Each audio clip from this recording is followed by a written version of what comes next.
पंडित जी, पंडित जी। अरे कौन है? हाँ भाई, हम भाई भुआरा। हाँ भुआरा। देखे में लगा तारा टुआरा रे। ना बाबा भुआरा है भुआरा। त काहेला आइल बाला हमार दुआरा? ए बाबा हमार बियाह करा दी। बियाह? हो अच्छा छुच्छे के कला से बियाह करा दी पेड़ बगात से? हैं? ना कोई लड़की उड़की बा?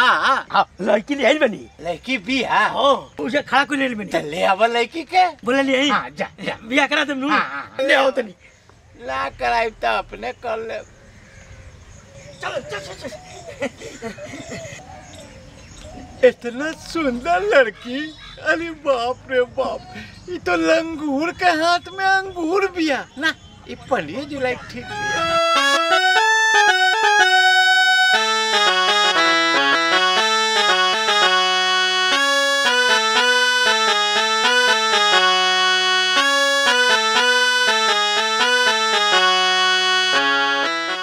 पंडित जी बहुत बढ़िया आदमी हो।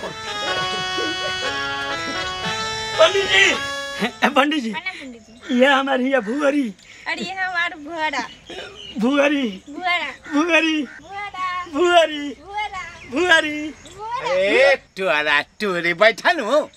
अब बबनी अब बैठ। ए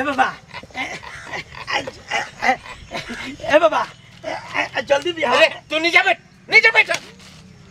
वहाँ के बगल में पंडित जी के बगल में बैठो। अरे बियाह के सामग्री लाए हो?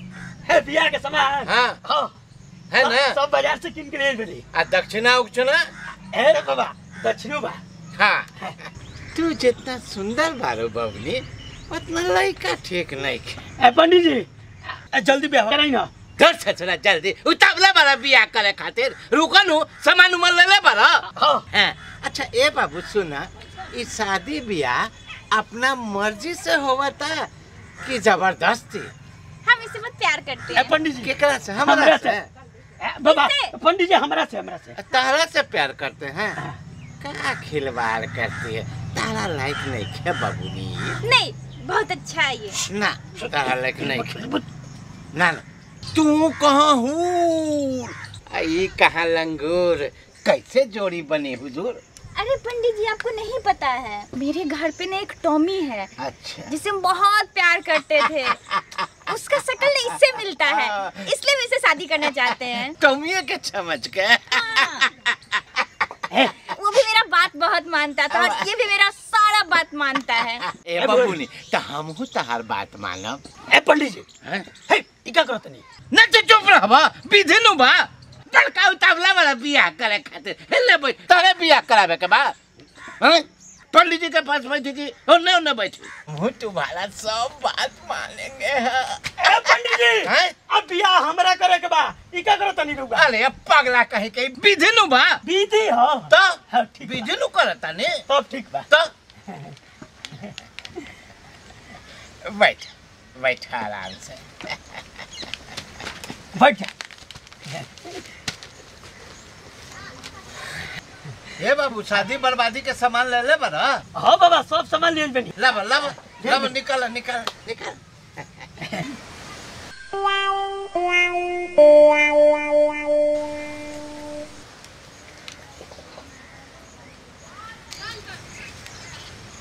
दूगो माला बा।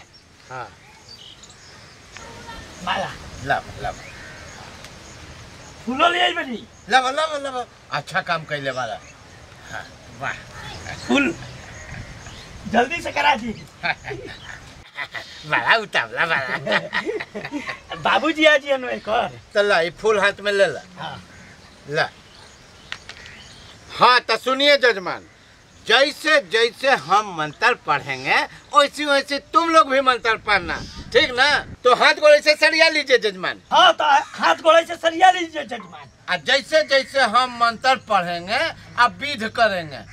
जैसे हम मंत्र पढ़ेंगे और जैसे जैसे विध करेंगे वैसे वैसे तुमको भी करना है। वैसे वैसे तुमको भी करना है, ठीक ना? ठीक ना?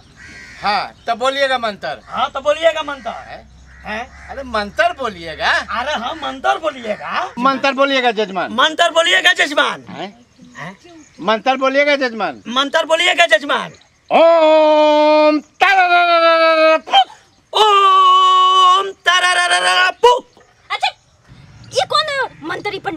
रहे हैं। इधर श्राद्ध में पढ़ा जाता है। ए पंडित जी, श्राद्धों में यह मंत्र और बियाहों में बड़वा तू बड़का विद्वान बियाह कराए आज बोला कि पंडित जी से मजाक करे आज बोला बड़का बड़ पंडित बनल बारा तू श्राद्ध में बियाह में मंत्र के बारे में तोहरे मालूम बा? तू पंडित बारा कि हम पंडित है बोला? रहुए पंडित बनी बड़का बियाह करे आयल बारा ही यहाँ पर मारते मारते तहर दे दे जुलूस कर दे। तू पंडित बारा कि हम रे? अरे बियाह करे आयल बारा कि का करे आयल बारा? ना पंडित जी गलती हो गई। बियाह करा दी। हाँ तो सुन, जैसे जैसे हम ई बबनी के साथ विध करब वैसे वैसे तू करी है। हाँ, सब समझ गई बाबा। बियाह करा दी। तो ये फूल ले लो हाथ में। हाँ ये फूल ले लो बाबू। फूल ले लो हाथ में। हाँ हाँ अब बोलिएगा मंत्र। आप बोलिएगा मंत्र। मंगलम भगवान विष्णु। ओम मंगलम भगवान विष्णु। मंगलाय तनो हरि। मंगल तनो हरि। हाँ मंगलम पुंडरीकाक्ष। मंगलम पुंडरीकाक्षम। मंगलाय तनो हरि। मंगल तनो हरि। फूल फेंक दो हमरा पर। हाँ अब सुन।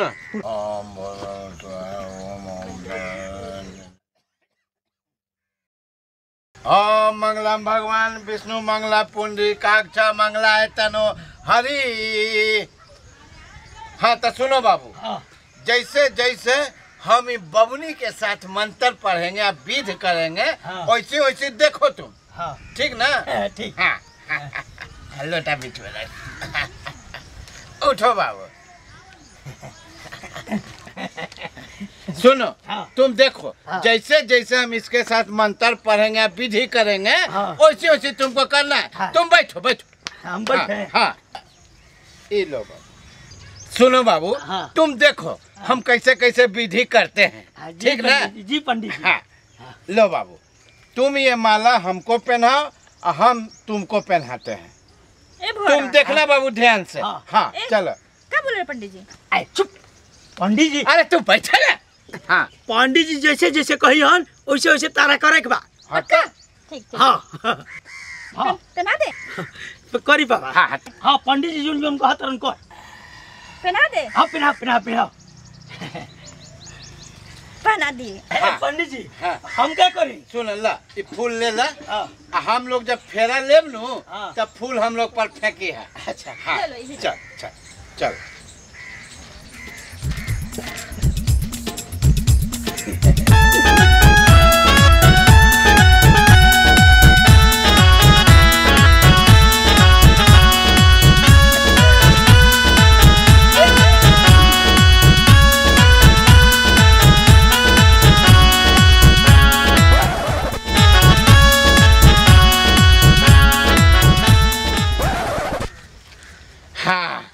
पंडित जी हो गई, बिया हो गई। हाँ अब हम लोग का शादी संपन्न हो गया। अब हम लोग पति पत्नी हो गए। हम लोग कैसे पति पत्नी हो गए? कैसे? अरे बाबू एथी फूल पत्ती छीटी साथ फेरे लिए माला पहनावल हुआ तो शादी ब्याह में और क्या होता है? हे भगवान, और मेरे टॉमी का क्या होगा? अब हमें को तुम अपना टॉमी समझो। कोई बात नहीं, जब टॉमी तो मिल गया। हमार तुम रहने दो ना, अगले जन्म में तुमसे शादी करेंगे। चलो। और ऊपर से थोड़ा अच्छा सा शक्ल लेके आना, ठीक है? ए बाबू जल्दी से अगला जन्म ले लो। जल्दी से। हाँ ले लो। Tommy Tommy tata. टॉमी बुआरी बुआरी आई रही बियाह करे आई ऐसा पंडित भेटा गई कि हमार श्राद्ध करा के चल गई। बुआरी